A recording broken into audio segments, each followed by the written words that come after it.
First loss nakataya. Choco Mucho mapapalaban sa Cherry.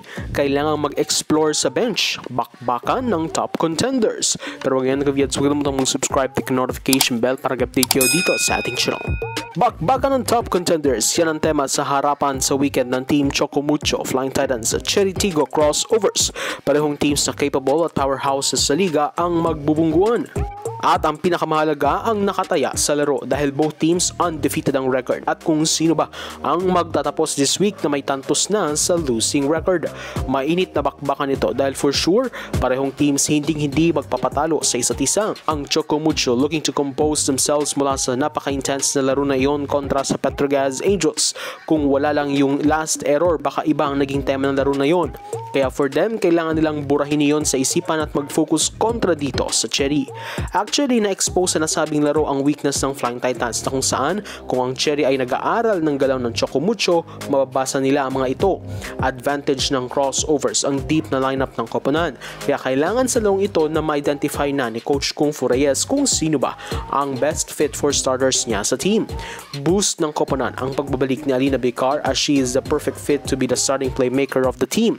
Kung titignan ang position per position, halos pantay lamang ang both teams, lalo na sa aspeto ng tapatan ng dalawang Queen Tigresses na sina Cici Rondina at Ea Laure. Ito na kaya ang pagkakataon na mapatumba ni Ea ang kanyang ate Cici.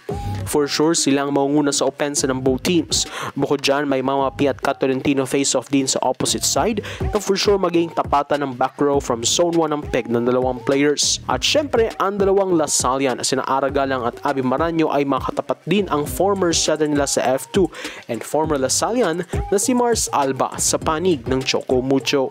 Para sa Flying Titans, kailangan na siguro ni Coach Dante mag-explore sa kanyang mga bench players versus Cherry. Sa lalim ng lineup ng crossovers, malaki ang chance na umabot sa stretch ang laro ng both teams na ito. Sa game kasi versus Petrogas, kapansin-pansin na halos wala masyadong changes na ginawa si Coach Dante na medyo disadvantage kung tumatagal ang laro. Pero kung tinitignan ang Cherry team, halos balasa kung balasa every time si Coach Kung Fu ng kanyang mga players.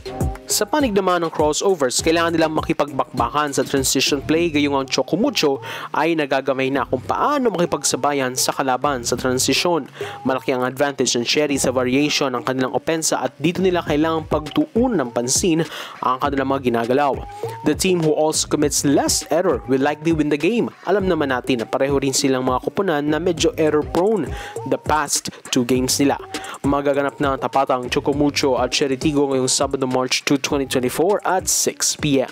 So do not forget to support the channel. Please subscribe, notification bell to be updated on the coming videos.